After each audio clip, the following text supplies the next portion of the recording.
Buenas tardes, buenas tardes. ¿Cuál es el problema? Usted está como asustado. ¿Tiene miedo? No. El que tenga miedo que compre un gato gato prieto. Bueno, entonces arranque usted, que usted es el que le pone el tono. Buenas tardes, amigos. De regreso, después de un viaje de salud, que por la gracia de Dios todo está bajo control. Y aquí estamos, reintegrados a nuestro acostumbrado trabajo, que no es un trabajo, en honor a la verdad. Nosotros, los tres, sentimos placer y nos complace poder servirle al país en términos de una comunicación correcta, plural, y por eso estamos y somos felices por eso. Así es. Este es el rumbo de la tarde. Nosotros nos llaman los poderosos, Rudy González, Olga Almanzar, Georgie Rodríguez. Transmitimos desde Rumba 98.5 FM en la capital dominicana y Premium 101.1 FM en Santiago, la ciudad corazón, para toda la región del Cibao. El soporte técnico a cargo de Sandy Guerrero e Ismael Báez García. Y buenas tardes. Buenas tardes, don George. Lo extrañamos y qué bueno que ya llegó. Yo también lo extrañaba a ustedes. Ay, sí, yo lo extrañé. Aguajero. Y mucha gente también que llamaba y escribía, que cuando se reintegra don George, pasa siempre, cuando falta don Rudy también me empiezan a tirar mi paquetico, pero nosotros decíamos aquí cada día que usted estaba en su viajecito, que volvía pronto y que gracias a Dios ya lo tenemos aquí con nosotros. Bienvenido. Bien, bueno, la semana, hay un solo tema esta semana, ¿no? Principalmente, claro. Y caliente que está el tema. El tema de Senasa. Claro, el tema de Senasa. Buenas tardes, amigos. Buenas tardes, don Giorgio. Bienvenido a casa. Olga, la insufrible Olga. Pero Dios mío. No sabes, muchacho. Yo me porté bien, no se ponga así. Me porté bien. Bueno, hubo que sacar, llamarte a capítulo varias veces. Y eso yo, no sé, Giorgio, como... Bueno, aquí estamos. Mira, no me hagan caso, que yo estoy por fuñir la paciencia, como dicen. Mira, es producto de la época del año, ¿no? Pero mira, hay una pesadez en la sociedad. El caso Senasa ha llevado mucha tristeza, mucha amargura a la gente. Es un caso del que la gente habla, pero no es un caso cualquiera, porque es un caso que se refleja muy seriamente en una parte vital del desarrollo de la gente, la salud.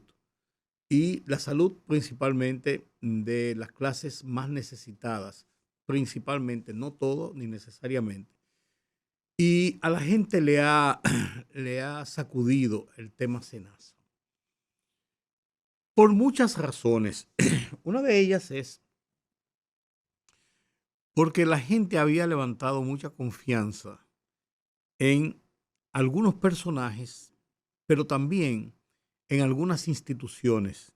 Y vuelvo y repito, la salud es vital. La gente le da mucho seguimiento al tema salud porque lo padece todo el mundo, lo padecemos, mejor dicho, todo el mundo. Y se siente el ambiente.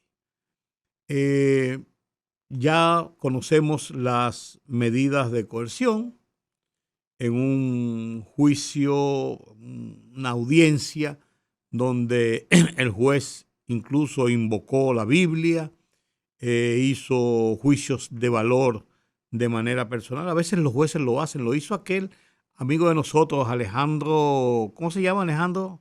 Giorgi, el juez, amigo de nosotros. Que hoy es Alejandro, que está en la Suprema Corte de Justicia hoy.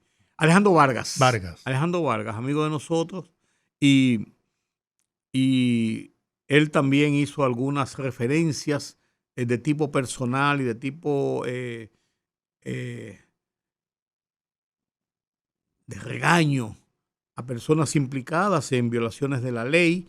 Recuerden ustedes el caso con el caso Antipulpo, el primer caso que él lo conoció en la audiencia y en su dictamen hizo serias reflexiones sobre lo que es la vida, sobre lo que es el comportamiento de la gente. este juez ahora hizo lo propio. El juez, ¿cómo que se llama? El juez Rigoberto Sena hizo también lo propio, y eso ha sido reflejado en los medios de comunicación con mucho interés, porque aparte de los dictados de las medidas de coerción, esta es la parte más que sobresale. Incluso tiene calificativos muy duros y muy fuertes. Y eso es un reflejo de cómo la gente se siente.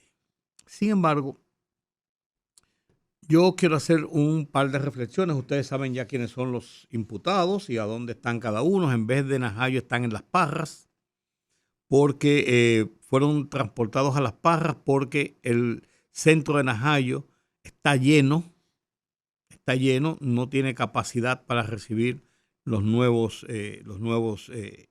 presos detenidos, y fueron enviados a Las Parras por una orden creo que fue la Suprema Corte que autorizó a que se cambiara la medida que está contenida en la decisión de la medida de coerción que los envía a Najayo a 6 hombres y una mujer, que son los que están con prisión privado de libertad. Los otros 3 están con prisión domiciliaria, impedimento de salida del país y pago de una fianza económica.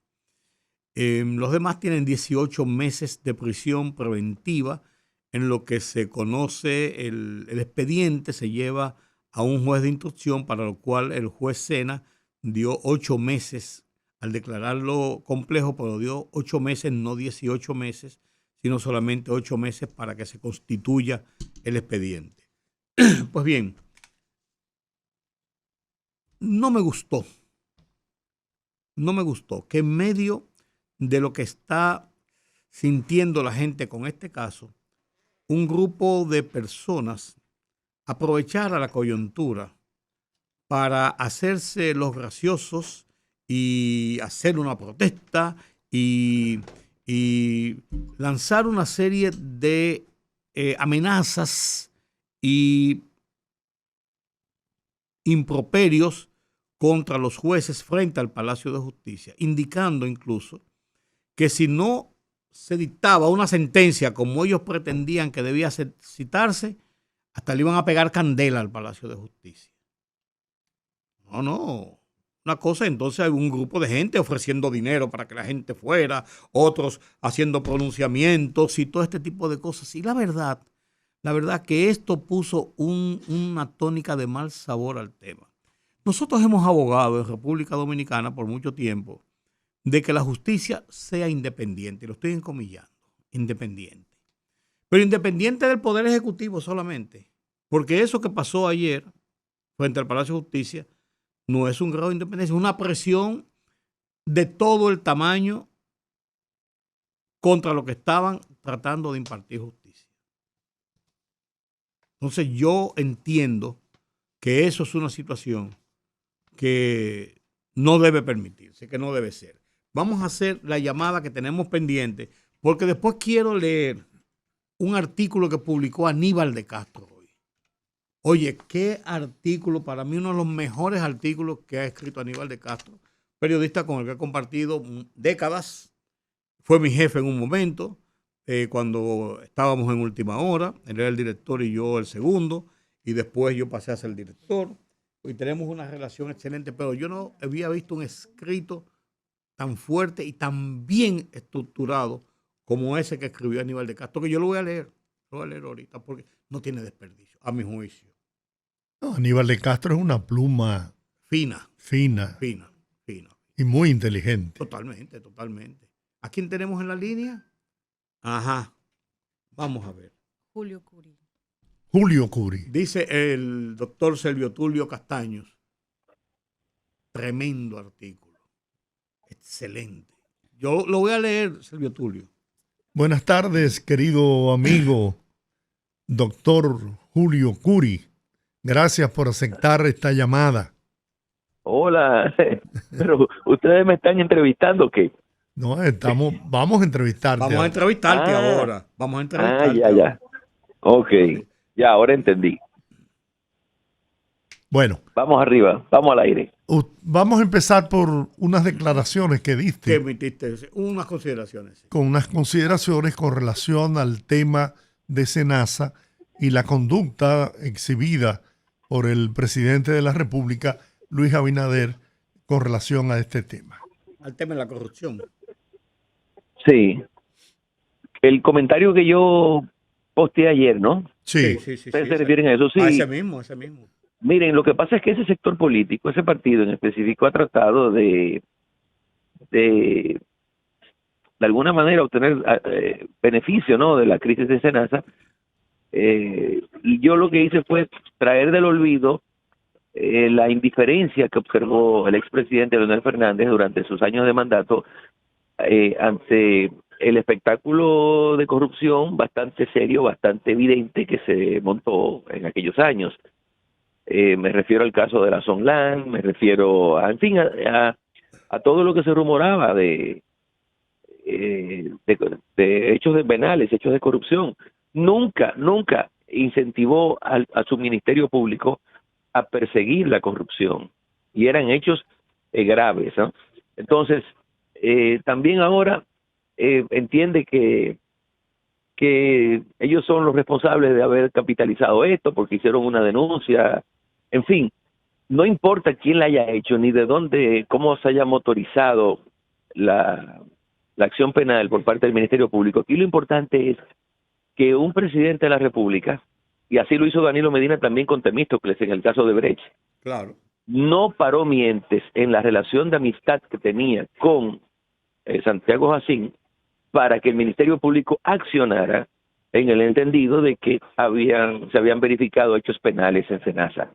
Que yo sí sigo creyendo, ¿no?, que eso es para mí la más grande embestida de la impudicia. Pero bueno, entonces yo escribí eso, ¿no?, pero sin saber que iba a tener esta repercusión. Pero es lo que creo. Estoy firmemente convencido de que al presidente de la República no se le puede reprochar haber sido indiferente ante este caso de corrupción y otros, porque él no ha interferido, él no ha sido un obstáculo. Entonces eso por lo menos hay que aplaudírselo. Yo no soy PRMista, pero sí entiendo que lo que está a la vista no necesita espejuelos, como reza el proverbio. ¿no? Y ha dejado evidenciado la prédica que él ha tenido desde que asumió la presidencia de la República de tratar de construir una justicia independiente sin Sí. la influencia de la presidencia, del presidente. Yo creo que ahí se evidencia también. Sí, yo creo que, miran, aparte de Danilo y de Abinader, no ha habido otro mandatario que, a ver, tendría yo que remontarme a, qué sé yo, a años, no sé. Yo no recuerdo que Balaguer lo haya hecho, ni Guzmán, ni Salvador Jorge Blanco, ¿no? Pero bueno, en los tiempos contemporáneos son los únicos dos en cuyas administraciones se han presentado acusaciones contra, o solicitudes de medidas de coerción contra ministros, funcionarios que tienen rango de ministros de su gobierno. A mí me gustaría, conociendo tu capacidad de análisis y tu amplia experiencia, me gustaría escuchar tu opinión sobre los acuerdos a que aparentemente se han llegado con 3 de los implicados en el tema, que en las medidas de coerción fueron más benévolos con ellos, producto de que todo indica que están colaborando con el Ministerio Público. Mira, yo no estoy de acuerdo con eso. Primero porque la señal que envía, es decir, siembra en el imaginario colectivo que las medidas de coerción tienen un carácter represivo, un carácter sancionador, y no es así. Son medidas de aseguramiento de la persona de cara al proceso. Entonces, cuando uno le pide prisión domiciliaria, le varía en audiencia lo que se peticiona de prisión en un recinto, no, de prisión preventiva a prisión domiciliaria. Tú estás haciéndonos creer a todos, como Ministerio Público y el propio tribunal, que las medidas de coerción no son otra cosa que sanciones anticipadas, y eso no es justo, eso no es correcto. Y no es así, porque no tienen esa vocación, como ya yo dije. Y en segundo lugar, la aplicación subjetiva, arbitraria del criterio de oportunidad, desconociendo que es una potestad reglada que tiene el Ministerio Público, también son malos ejemplos que está dando el Ministerio Público. Yo lo vengo criticando desde los tiempos de Fernando Crisóstomo y Milo Jiménez, porque en el caso de esos dos, ellos siendo coautores o autores principales de los hechos del caso Calamar, no podían haberse beneficiado del criterio de oportunidad, porque no es un instrumento concebido para eso. Ese es el error, ¿no?, en el que se nos está empujando a creer. El criterio de oportunidad tiende a beneficiar a las personas que han tenido una participación menor en la comisión de los hechos penales. Y Julio, y no es solamente sancionar al funcionario, es también al empresario, porque el funcionario no pudiera hacer actos de corrupción sin un empresario, sin un proveedor, sin un suplidor que lo corrompa, porque es una relación hermanada. Entonces, aquí el Ministerio Público lo que está estimulando al sector privado a corromper, y que si en caso de que a uno de que se descubra, ellos tendrán siempre la oportunidad de acogerse al criterio de oportunidad, pero el funcionario no. Entonces, ¿cuál es la diferencia? Eso es irrazonable por parte del Ministerio Público. Julio, leyendo el expediente así por encima, como uno puede leerlo sin ser abogado y profundizar en los tecnicismos, me asalta una duda y me gustaría que tú me la explicaras. Yo he visto varios nombres mencionados reiteradamente en el expediente con acciones que van de la mano a las que están tipificadas con los acusados imputados en este caso directamente y con medidas de coerción. Sin embargo, esas personas no están en el expediente, y ahí dice en el expediente, no están en el proceso, y en el expediente los menciona como que hicieron esto, aquello, las mismas cosas prácticamente que hicieron los otros. ¿Y eso? Bueno, no es una acusación. Recuerden que es una solicitud de medida, de imposición de medidas coercitivas.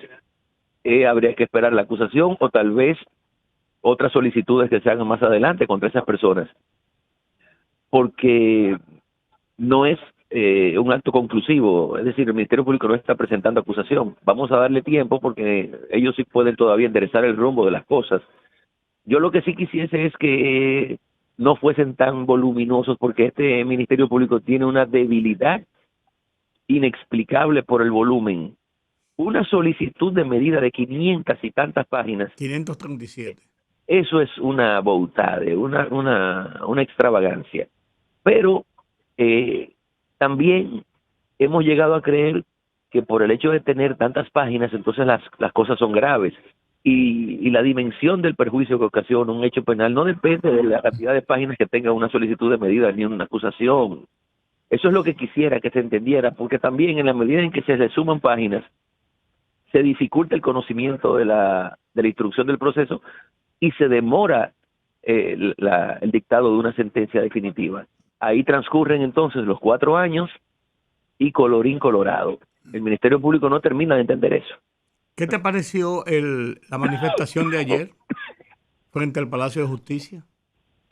Mira, no la vi, pero tampoco la justicia está para decidir por presiones, aplausos, gritos, regañifas, ni nada de eso. A la justicia también hay que dejarla tomar sus decisiones al margen de presiones de todo género. Eso de estar convocando a gente para allá también, eso no debería, eso no es razonable tampoco. Yo creo, Julio, que el criterio de oportunidades existe en muchos países en el mundo. ¿Y por qué no aplicarlo aquí?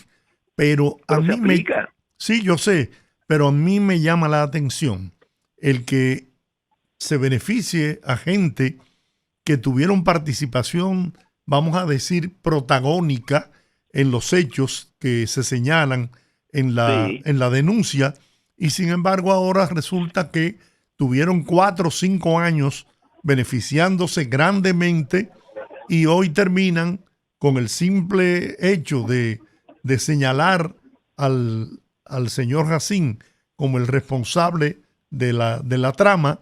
Con eso ya logran liberarse de una sentencia mayor. Yo creo que está bien Sí. que devuelvan lo que se ganaron o lo que se cogieron, pero que también cumplan algún tipo de sentencia en las cárceles del país. Bueno, para eso entonces sí habría que modificar el recién aprobado Código Procesal Penal, porque el criterio de oportunidad es una especie de premio a aquel que colabora con la investigación, que ofrece elementos probatorios que incriminen a otros que también han participado en el hecho. Ahora, insisto, tradicionalmente ese es un instituto concebido para que una persona que haya tenido un nivel de participación menor en la ocurrencia de un tipo penal, la colabore con el Ministerio Público. Pero si nos remontamos al caso Calamar, ¿verdad? Que fue cuando se benefició a Fernando Crisóstomo y a Mimilo Jiménez con el criterio de oportunidad, el primero en protestar fue este servidor, porque sin ellos dos nada de eso hubiese sucedido. O sea, toda la teoría fáctica del Ministerio Público con relación a lo que ahí habría sucedido se basaba en estos dos personajes. Y entonces no es cuestión de que únicamente sancionemos al funcionario, sino también al sector privado, que es el que facilita la comisión de actos de corrupción, porque son los que crean, ingenian este tipo de cosas, ¿no? En fin, ustedes conocen los hechos del caso Calamar. Sí. Otra cosa, debo pedir disculpas porque yo, respetuoso también del Tribunal Constitucional, no debo utilizar los motes, los sobrenombres para los casos y mucho menos de animales. Y yo veo que el Ministerio Público insiste en bautizar los casos con nombres de animales. Y el Ministerio Público, el Tribunal Constitucional dijo para fijar posición que eso denigraba la condición humana del imputado. O sea que lo correcto es que ninguno de nosotros le hagamos el coro al Ministerio Público mencionando por los nombres de moluscos o de animales esos casos. El caso Senasa, pura y simplemente el caso de Hacienda, no hay por qué ponerle otro sobrenombre. Sí. Eso como que es parte de un circo, no me luce a mí. Bueno. Y de un zoológico o acuario. Julio, muchas gracias. Sabemos que tienes un compromiso, que accediste a esta conversación con nosotros generosamente y te lo agradecemos. No, a ustedes las gracias. Gracias, Julio. Un gran Muchas abrazo, gracias. Julio. Igual, sí. Bien. Bueno, vamos a la pausa, regresamos en breve. Bueno, seguimos. Seguimos. Usted tenía el... No, yo quería leer este artículo. el artículo de aquí dice Aníbal. que se lee en 3 minutos. Y o sea que no voy a tomar mucho tiempo. Aníbal de Castro en el Diario Libre de hoy, en su columna ADC, que es Aníbal de Castro o antes de comenzar, como él le publicaba.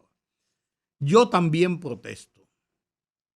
Justicia independiente, aunque incomode a la multitud. Yo protesto por lo que protestaron frente al Palacio de Justicia por el caso Senasa. No porque protestar sea malo, faltaba más, sino porque protestaban para presionar a la justicia, para torcerle el brazo y obligarla a dictar las decisiones que los manifestantes ya tenían redactadas en la cabeza y en los cartelones. Yo protesto porque eso no es civismo, sino chantaje con megáfono. Yo protesto porque se pretende coartar la independencia de la justicia y forzarla a decidir según lo que la turbamulta entiende que es justo, como si el debido proceso fuera un estorbo, como si las pruebas sobraran cuando hay consignas, como si los jueces debieran leer pancartas en vez de los expedientes. Hoy se pide cárcel a coro, mañana absolución. Todo depende del humor del día. Yo protesto, sigue diciendo Aníbal de Castro, porque se intenta desnaturalizar la separación de poderes, uno de esos preceptos que muchos invocan, pero que pocos toleran cuando no les favorece. El poder judicial no está para complacer ni para vengar, sino para juzgar, aunque no coincida con el deseo popular ni con las redes sociales. Resulta curioso. Durante años exigimos una justicia que no obedeciera llamadas, presiones ni órdenes. Ahora que empieza a incomodar, queremos devolverla al redil, con silbatos y consignas. Queremos jueces valientes, pero solo si fallan como queremos, independientes, pero no tanto. Y dice Aníbal de Castro, la democracia no es la calle, no es que la calle sustituya al tribunal. Es aceptar que hay reglas, tiempos y procedimientos, incluso cuando frustran nuestras expectativas. Lo otro es populismo penal, justicia instantánea, linchamiento simbólico con vocación de precedente peligroso. Y concluye, yo protesto sí, protesto contra la idea de que la justicia deba aplicarse al ritmo de los aplausos, cuando la ley se dicta en cartelones y vocinglería, deja de ser ley y se convierte en un espectáculo. Protesto porque no se deje a la justicia impartir justicia. Aníbal de Castro. Desde que comienza con la palabra yo protesto hasta que termina con la palabra impartir justicia, me adhiero línea por línea a ese pronunciamiento. Bueno, yo quiero referirme a el tema de SENASA respecto a eso. Miren, yo soy de la gente que amo la congruencia. Y amo la congruencia porque tengo memoria. Y tengo memoria porque a diario tengo que consumir información. No solo información, sino también esa desinformación que se vende como información y que tenemos que ser capaces de desenredar la realidad detrás de toda esa maraña que se nos presenta. Porque ya la información no son los hechos. Ya muy pocos hechos están escritos en aquellos lugares donde deberían, como son los medios de comunicación o los periódicos, o no son verdades absolutas las que se dicen en los medios de comunicación. Primero porque la verdad absoluta no existe y porque evidentemente ustedes están al tanto de lo que yo pienso de esa separación necesaria entre política y comunicación. Sin embargo, yo creo que a veces se quiere adornar y se quiere llenar de floreteo algo que es sencillo y que se puede analizar desde la perspectiva más básica. Al final del día, si algo no funciona ahora, uno pensaría que no debió funcionar antes. Y aquí, aunque no se ha mencionado el término, la gente también ha comenzado a argumentar sobre el debido proceso. No se puede racionalizar el derecho a la protesta. Yo creo que es saludable que la gente se indigne. Una cosa es los que se meten a ese tren con intenciones partidistas y con intenciones políticas, que yo entiendo que cualquier partido en esa posición lo haría. Inclusive ya no tenemos, no hablar ni siquiera de que si usted tiene el techo de cristal no puede tirar piedra, pero lo hacen todos los partidos, lo hacen todos los líderes políticos, y nadie en la política a quien no se lo pongan en bandeja de plata, como en el caso de SENASA, no lo iba a usar. No es verdad. La política dominicana no tiene elevación moral, vamos a estar claros. Probablemente si esto ocurriese a la inversa, el partido de oposición que estuviera en ese momento haría exactamente lo mismo que está haciendo eso. ¿Que tú estés de acuerdo con eso? No, no estoy de acuerdo con eso. Pero de que es una realidad aquí en la política, claro, aquí no vivimos en Suiza, aquí todo el mundo se conoce. Pero amén de eso, de esa gente que siempre pesca en río revuelto, está la otra realidad. Está la indignación de gente que sí ha sido afectada por eso, que es un tema que nadie ha tocado y que insisto que todas las organizaciones que coexisten en la democracia dominicana deberían estar también pensando en esa parte, no solo en lo monstruoso de este caso de SENASA, que afectó a la salud pública ya de por sí deprimida en República Dominicana, y sobre todo por las condiciones sociales de este expediente, porque esto impacta en gente que la única salida que tenía era a través de su sistema de seguridad social, de un segurito para poder sobrevivir.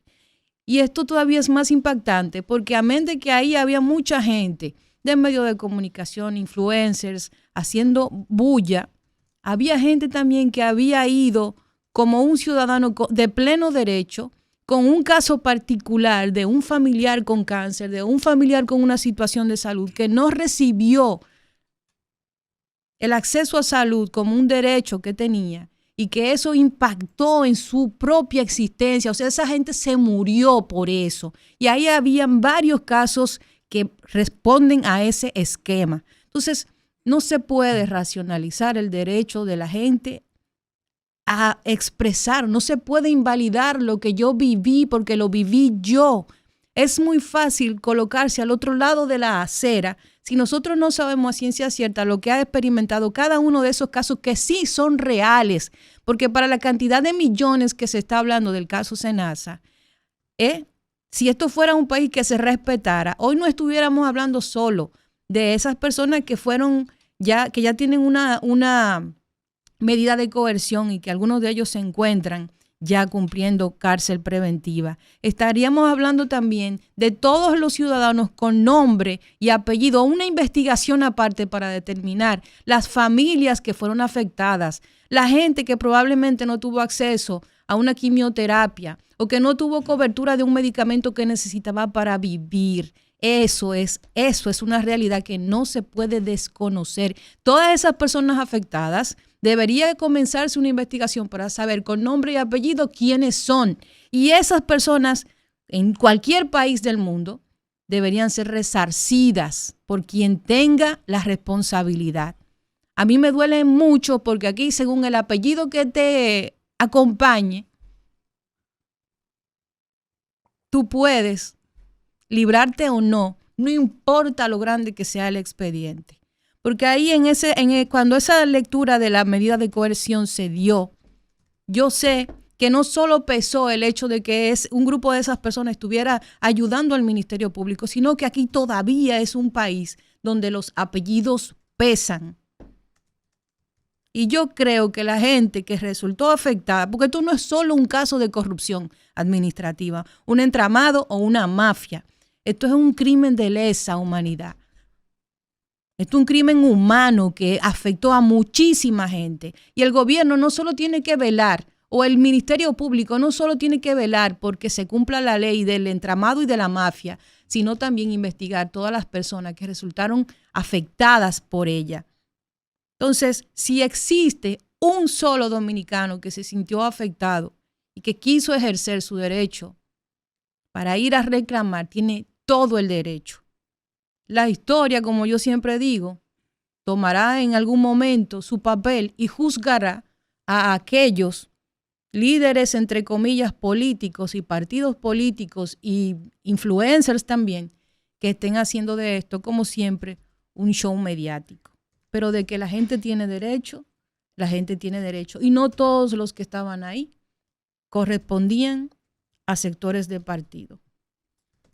No, yo creo que sí, que ahí el pueblo tiene derecho a reclamar justicia y lo hizo. Ahora, lo que yo no comparto son los eslogans de que si ahí se daba una decisión que no fuera la que el grupo que protestaba quería, el país iba a coger candela. Una tontería. Eso es inaceptable, porque queremos una justicia independiente. Pues mira, el magistrado Rigoberto Sena demostró una independencia absoluta en el ejercicio de su función como juez. Un hombre que reconoció la naturaleza atroz de los hechos, describiéndolos como muy graves y crueles, al tiempo que los interpretó como una traición y una locura colectiva. Incluso el juez llegó a compararlos con un holocausto por el nivel de daño causado. Así que yo creo que uno debe estar hoy satisfecho de la actuación de la justicia, en este caso representada por este magistrado Rigoberto Sena, por la medida de coerción que dictó, y confiar en que realmente la justicia ha estado cambiando y que hay figuras como este juez que ponen por delante su toga, su prestigio y su imparcialidad ante la presión de los apellidos y de los privilegios de algunos que, amparados en eso, cometen barbaridades y atrocidades como la que se ha producido en Cenaz. Y que yo aplaudo a ese juez. Lo aplaudo por la decisión de la medida y lo aplaudo también por la responsabilidad de sus pronunciamientos. Bueno, terminamos con ese tema. Si usted quiere. Porque lo que yo dije ya lo dije. Mira, el PLD cumplió hoy 52 años. Es viejo ya. El 15 de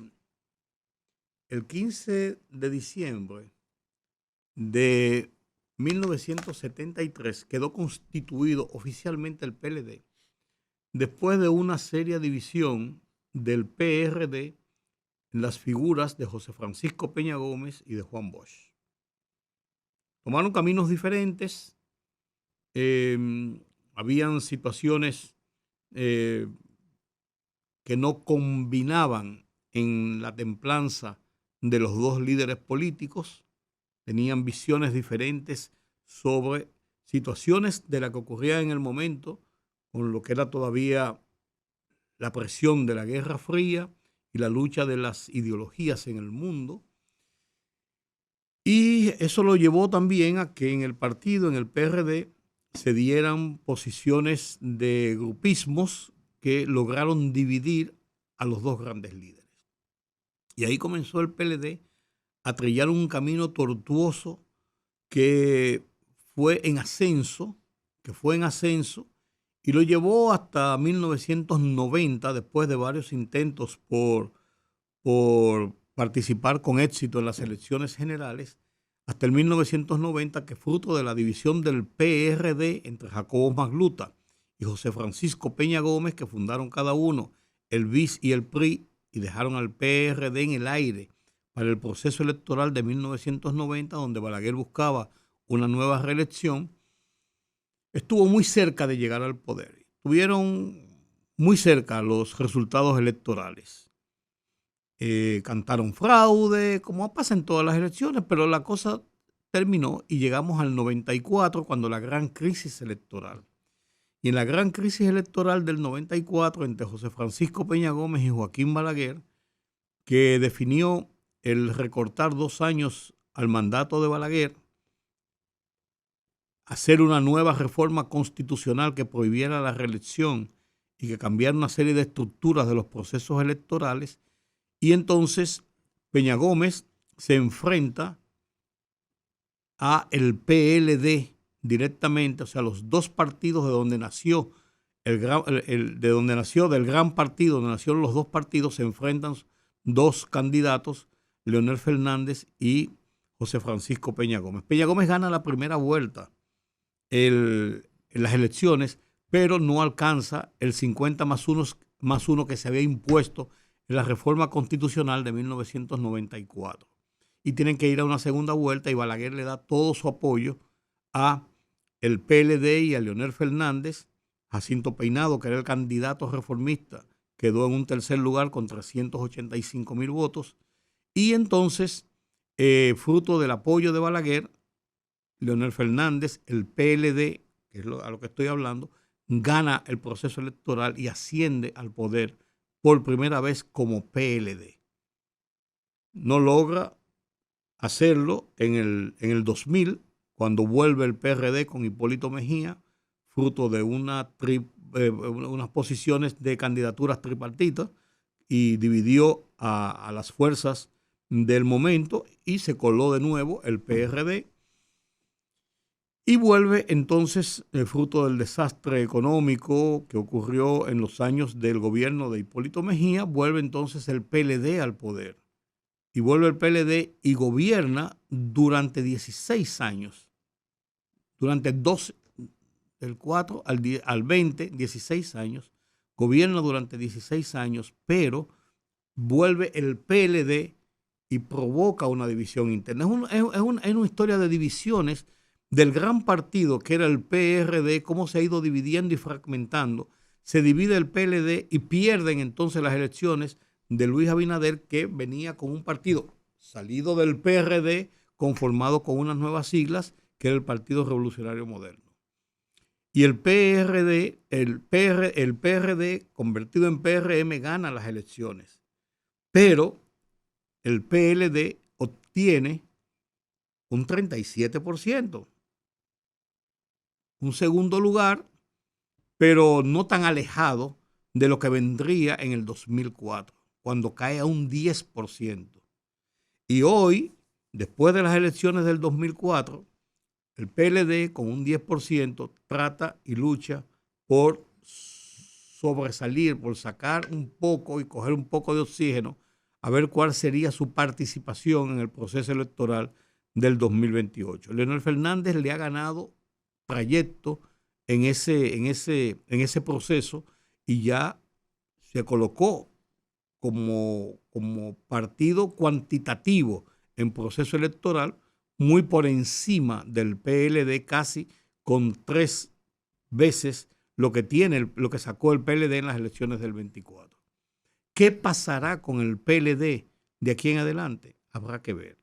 Yo soy de los que piensa de que si el PLD, Danilo Medina, no saca de su cabeza y Leonel Fernández no asume de su cabeza que separados no pueden ganar un proceso electoral contra un partido de gobierno, creo que va a ser una situación muy compleja y muy difícil para el futuro del PLD, que es de lo que estamos hablando.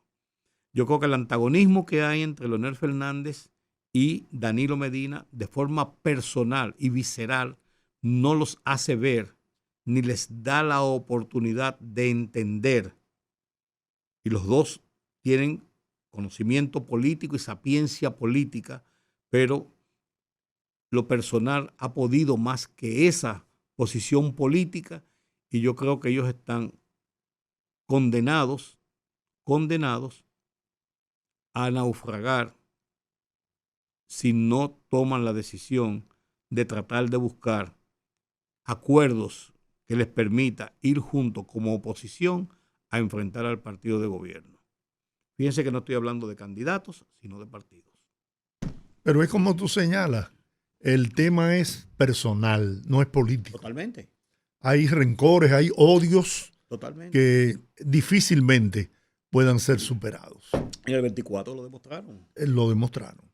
Entonces, si se despojaran cada uno de ellos de sus ambiciones personales y dieran paso a figuras frescas, nuevas, que las hay en los dos partidos, yo creo que podrían conformar un gran frente opositor con capacidad de poder alcanzar el poder nuevamente. Claro, es su oportunidad. Yo pienso que el PLD, no, para mí, mi humilde opinión, es un remedio de lo que fue realmente ese partido en otra parte de la historia de la democracia dominicana. Y yo creo que cuando se perdió la visión en la política dominicana de construir liderazgo, de saber cómo en algún punto hicieron los grandes líderes de este país, excepto el doctor Joaquín Balaguer, que era una figura muy particular, muy compleja, que merece todo un análisis aparte. Pero yo creo que los grandes líderes saben cuándo tienen que pasar la antorcha y tienen que formar liderazgo. Porque si bien hay elementos económicos que ahora pesan mucho a la hora de llevar una candidatura o de que un partido tenga la posibilidad de llegar al poder, no menos cierto es que al final del día ese voto, ese peso del voto también tiene cierta incidencia, ya sea que usted lo vea como el tema de la logística o el apoyo ciego al partido, pero el voto todavía tiene cierto peso dentro de las elecciones de los líderes en República Dominicana. Y yo creo que la otra parte, la que se ha descuidado, es generar esos líderes realmente provistos de carisma y de que puedan mover masas, que es lo que yo creo que los partidos están perdiendo, en crear ese liderazgo, esa transición, ese relevo generacional, pero no de una forma inorgánica, de fulanito, hijo de fulanito, fulanito tiene el apoyo de los empresarios, tiene todo el dinero que se requiere.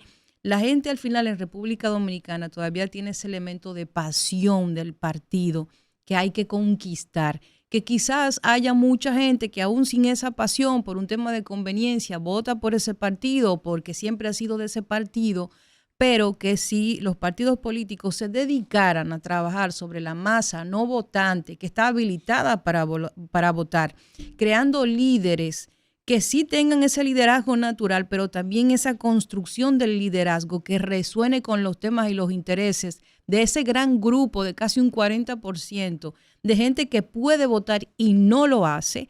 Yo creo que también es un trabajo pendiente que los partidos políticos no le están prestando atención precisamente por esas malquerencias que tienen a veces los líderes. Y en el caso de Leonel Fernández y de Danilo Medina, es evidente que ya saben a lo interno de cada uno de sus partidos que va a ser muy difícil que lleguen al poder como PLD o como Fuerza del Pueblo si no tienen un punto de acuerdo. Lo visualizo muy difícil que cualquiera de esos dos partidos puedan llegar sin que lleguen a un punto de negociación. Pero además de eso, creo que el hecho de que tenemos ya un primer asomo de Gonzalo Castillo hace más difícil el asunto, porque creo que sigue siendo esa mano fantasma de Danilo Medina que sigue teniendo una incidencia muy fuerte y es un síntoma inequívoco de que no hay una intención de pasar esa antorcha y de hacer ese relevo generacional a lo interno del liderazgo del PLD. Y no hablo de relevo generacional en el caso de la Fuerza del Pueblo, porque evidentemente la Fuerza del Pueblo es un partido que está creado para un proyecto político específico, que es el del doctor Leonel Fernández, y el único relevo generacional visible a mediano o muy corto plazo sería su hijo, Omar Fernández. O sea que yo creo que esa tarea la tenemos pendiente a nivel de los partidos políticos, de que no están formando liderazgo orgánico que conecte con las bases de sus partidos, pero tampoco están trabajando para atraer a esa gran masa que no vota, que está ahí esperando que alguien llegue y le presente una propuesta interesante. El problema es que los dirigentes que tienen la responsabilidad de conducir los partidos no se han dado cuenta, parece, a pesar de que el tiempo lo ha demostrado así, que el pueblo dominicano sigue hombres, líderes. Lamentablemente así es, que los partidos políticos no son más que instrumentos electorales para poder alcanzar el poder, porque así lo establece la Constitución y las leyes. Se utilizan, bueno, yo recuerdo en una ocasión que el profesor Bosch, cuando gana las elecciones en el año 63, pretendía convertir los locales del PRD en escuelas, porque no creían. Los partidos eran utilizados como maquinarias electorales para alcanzar el poder. Tan pronto eso, y lo hacía Balaguer también, tan pronto eso sucedía, apartaban al partido. Entonces, aquí no hay la construcción de liderazgos capaces de entusiasmar al pueblo dominicano. Y hay jóvenes valiosos, valiosos por encima de... Y yo no quisiera que pensaran que tengo algo contra Omar Fernández, pero aquí hay jóvenes tan bien estructurados, con tan bien amueblada su cabeza, capaces de poder construir un liderazgo y convertirse en una opción de poder, pero no los dejan. ¿Por qué? Porque las máquinas, la cúpula de los partidos políticos, lo que tienen es un enfrentamiento entre ellos con el propósito de controlar.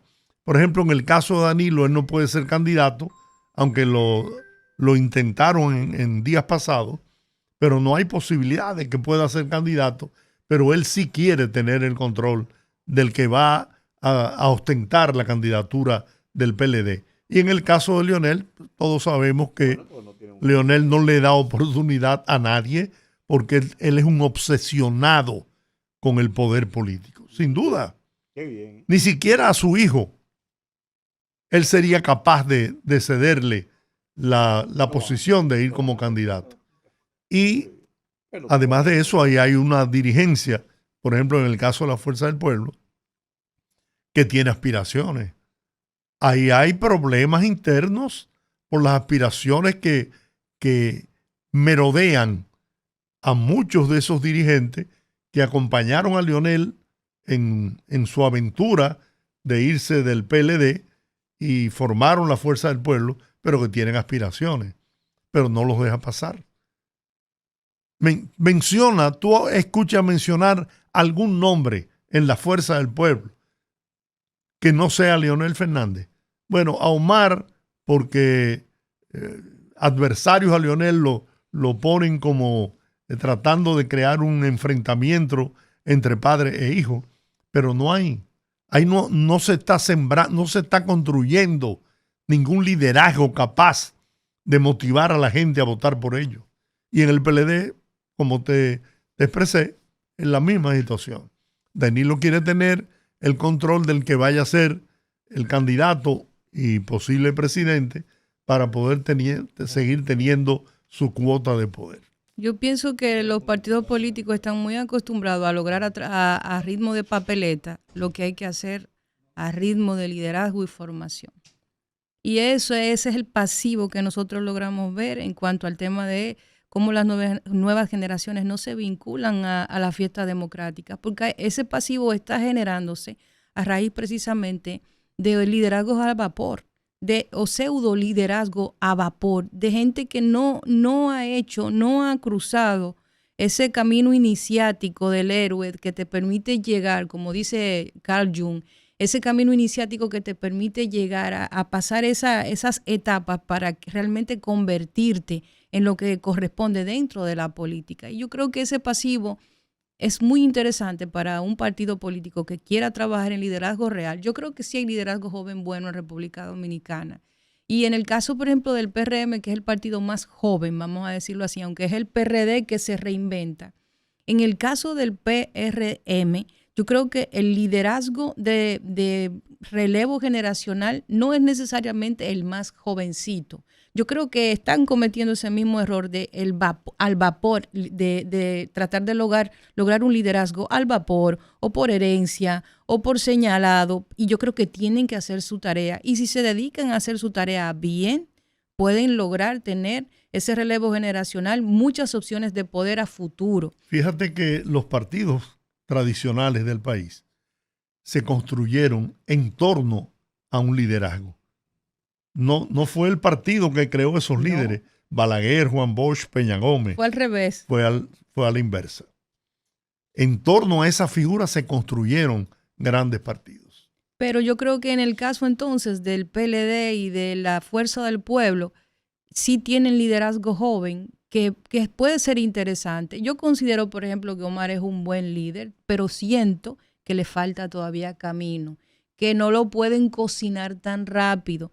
Veo a Juan Ariel Jiménez, veo del PLD también gente muy jovencita, que está ahí como tratando de meterse, pero esa cúpula tradicional del PLD no tienen una muralla no se lo que permite. No les da paso. Entonces, yo creo que en el caso del PRM, como le dije, para mí la transición, el liderazgo de transición no está entre los más jóvenes. Yo veo más esa transición en gente como Guido, que ya ha hecho un trabajo en la base. Lo he dicho mucho y realmente lo pienso. Me parece una figura interesante, pero es el mismo tema. A lo interno de los partidos, todo es muy de mover fichas, de saber con quién estás, de no tirar muy rápido la carta o virar la carta muy rápido. Y yo creo que ese sentido de cuerpo, de partido, no se trabaja. Y por eso vemos que hay que meter tanto dinero en las campañas, porque no es un liderazgo orgánico, es un liderazgo que simplemente se ha retrasado esa parte de trabajar con esas figuras y papeleta. Tú siempre escuchaste, aunque me imagino que es muy joven, que la gente decía siempre, no, es que Balaguer tiene qué sé yo cuántos votos en su bolsillo. Y lo mismo Juan Bosch y lo mismo el doctor Peña Gómez. Y eso es lo que ha pasado, que los partidos importantes del país se han construido en torno a figuras, a líderes trascendentales que ha tenido la República Dominicana. Bueno, vamos a la pausa. Regresamos con otra interesante entrevista. Rumba. La segunda entrevista, y tenemos en la línea a una destacada educadora, activista social y dirigente política dominicana, María Teresa Cabrera, la maestra María Teresa Cabrera. Bienvenida al Rumbo de la Tarde. Gracias, muy buenas tardes, equipo maravilloso. ¿Cómo estás, María Teresa? Gracias, María Teresa, por aceptar nuestra invitación. Gusto de oírte. Un placer. Hay un tema que quisiéramos tratar contigo y es el tema de la fusión de los ministerios de Educación Superior, Ciencia y Tecnología y el Ministerio de Educación. Nos gustaría conocer tu opinión. Bueno, yo desde que se anunció la fusión de esos dos ministerios, yo dije que no encontraba todavía no he visto una fundamentación que me diga qué es lo que se persigue, porque yo sé y estoy de acuerdo con que un conjunto de instituciones que tienen funciones solapadas, que es una doble funciones, que tienen una misma función que la tienen 1, 2 y 3 instituciones. Yo estoy de acuerdo que se racionalice eso, pero en el caso de los dos ministerios que tienen que ver con la educación, no le he encontrado fundamentos, porque yo creo el Ministerio de Educación, el MINER, de por sí tiene una burocracia bastante pesada. Son de las cosas que se han identificado en distintas investigaciones. Entonces, si usted le agrega, y nosotros tenemos desafíos importantes en materia de educación, si usted le agrega a una burocracia ya pesada, otro ministerio, yo no veo en qué es que se va a beneficiar la educación en términos de si va a mejorar, qué es lo que realmente se busca, eficientizar procesos. No lo comprendo eso, no he visto nada que me diga que va a tributar a ese propósito. Yo creo que lo único que implícitamente me parece que está detrás de esa decisión es convertir el 4% en el presupuesto de la función educativa. Ese es un debate que se planteó justamente el año que iba a comenzar la aplicación después de la lucha que libró la sociedad dominicana. Se quería plantear que era para la función educativa, pero la ley es muy clara y establece que ese 4% es para la educación preuniversitaria. Y la ley 139-01, que es la de educación superior, establece el presupuesto de la educación superior. Yo pienso que detrás de esa decisión es más bien el criterio económico que tiene que ver con el presupuesto, y en ese sentido me parece que también es una decisión equivocada, porque si bien es cierto que tenemos críticas a la forma en que se ha gestionado el 4% desde que se comenzó a aplicar, las prioridades que se definieron, el hecho de que el clientelismo se traga una parte del presupuesto, que la corrupción también se traga otra parte de ese presupuesto del 4%, se lo ha tragado, eso lo sabemos y lo hemos planteado en distintos momentos, pero yo creo que es insuficiente todavía la inversión que se hace en educación, porque nosotros seguimos teniendo estudiantes todavía fuera, jóvenes, niños,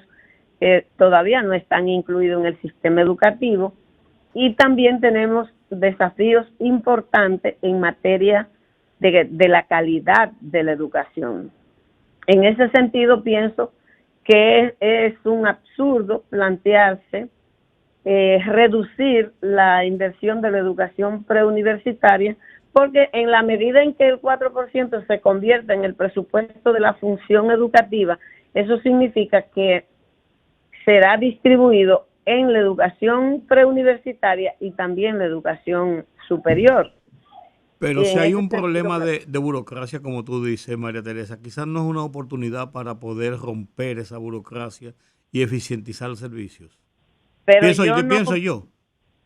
Mire, hay países donde funciona un único ministerio para la educación, para todos los subsistemas de educación, pero yo no tengo la esperanza, no he visto nada que me diga de la propuesta que con la fusión se va a eficientizar los procesos. Yo pienso que eso va a complejizar más un ministerio que de por sí es complejo. Pero el 4% a la educación se aplica, se consume, para llamarlo en un lenguaje llano, en su totalidad en beneficio de la educación preuniversitaria.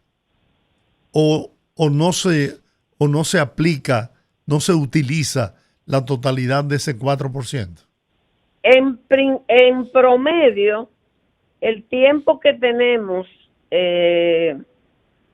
aplicando o por lo menos asignando el 4% a la educación, en promedio el nivel de ejecución ha rondado el 3.78, 3.79, 3.80 en algún momento, pero eso no significa que es que no se necesita, porque como le digo, tenemos todavía desafíos en materia de espacio. Ustedes lo observan que aquí hay comunidades, sobre todo en el Gran Santo Domingo, Santiago, la provincia de la Altagracia, que todavía faltan espacios para dar cobertura a todos los estudiantes que tenemos.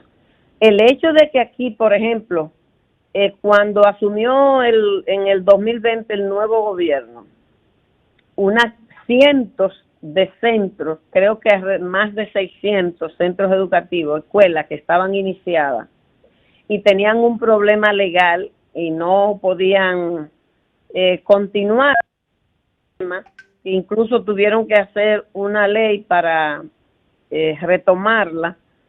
Ese hecho tiene que ver con la manera como se gestionó. Si se gestiona mal, si se involucran las intenciones de negocio o de apropiarse de recursos por la vía de la construcción, de la inversión en la construcción de la infraestructura escolar, eso no quiere decir que no se necesite. Lo que se requiere es mejorar la gestión, eficientizar la gestión, transparentarla, hacer más ligero los procesos, justamente superar el tema de la burocracia pesada, pero se necesita el dinero, porque mientras tengamos niños y niñas fuera de las aulas, jóvenes que todavía no están incluidos en la educación secundaria, mientras falten escuelas, mientras haga falta equipos, recursos pedagógicos, quiere decir que se necesita recursos. Ahora, yo la verdad que con la fusión pura y simple no he visto todavía,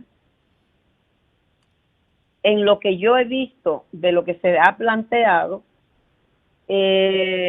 algo que me diga que tenemos la esperanza de que con esa fusión se van a mejorar, a aligerar, a hacer más livianos los procesos. yo creo que se puede complejizar más. Y por eso digo que me parece que lo que hay detrás es el tema del financiamiento de la educación. ¿Cómo tú evalúas la gestión del nuevo ministro de Educación? ¿Está en el camino correcto para alcanzar esas propuestas que tú has hecho de hacia dónde debe dirigirse la gestión del ministerio?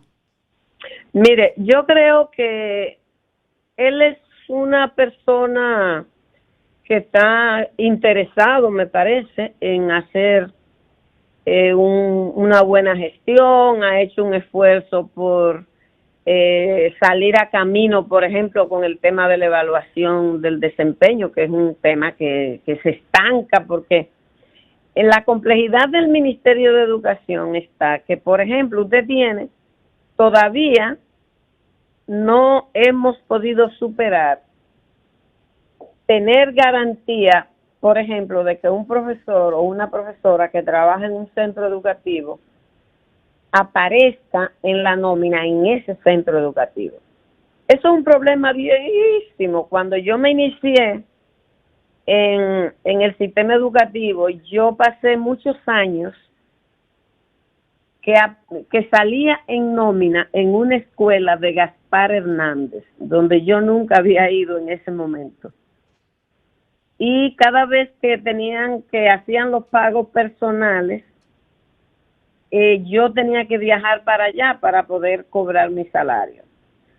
Se ha mejorado eso ha mejorado bastante, yo diría, pero todavía hay muchos profesores que en la nómina aparecen en un lugar y en realidad trabajan en otro lugar.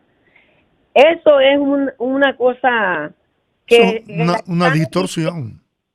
Claro, una distorsión, pero que se arrastra de décadas. Entonces, yo pienso que él está empeñado, por ejemplo, en ese proceso. Yo creo que le ha dado continuidad a algunos programas alentadores que estaban iniciados, como el que está orientado a mejorar, a atender, a poner el foco en el tema de las competencias en lectoescritura en el primer ciclo de la educación primaria. Yo creo que eso es un tema muy importante porque ahí es que está la base. Hay que apostar a lo mejor en esa educación primaria, porque la población estudiantil en ese periodo está en una etapa de su desarrollo que es vital para sentar las bases para una trayectoria académica y de desarrollo social prometedora, porque ese es el periodo en el que se van desarrollando las capacidades, las operaciones, las llamadas operaciones concretas, que son fundamentales por la plasticidad del cerebro en esa etapa que están los niños y niñas que están en ese nivel de la educación. En ese sentido, yo creo que un programa que apueste, se hizo primero un piloto, se hizo una evaluación luego y los resultados fueron alentadores y entonces se ha ampliado. Pero el Ministerio de Educación es muy complejo y tiene un problema fundamental para cualquier ministro. ¿Cuál es?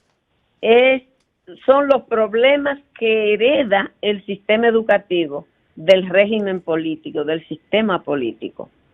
Así que no es, que parece sencillo desde afuera, pero eso es muy complejo. El tema del clientelismo, por ejemplo, le genera mucho problema a un ministro que quiera enfrentar eso. Se genera muchas complicaciones, porque en la cultura nuestra, el partido que gobierna, que gana las elecciones, la militancia entiende que es dueño del Estado. El botín. Así es, muchísimas... Ajá. No, le decía, maestra, que muchísimas gracias, que lamentablemente se nos ha terminado el tiempo. Y, se acabó, ay, qué rápido. pero tendremos todo el tiempo que usted quiera, siempre que quiera volver a hablar con nosotros, porque yo sé que este tema pica y se extiende, sobre todo porque allá hay sectores gritando de que no se consultaron. Así que agradecerle inmensamente a la maestra María Teresa Cabrera por habernos dado este interesante enfoque sobre este tema de la fusión de los ministerios de educación en República Dominicana. Mañana viernes, TV Bellonera, en tiempo de Navidad.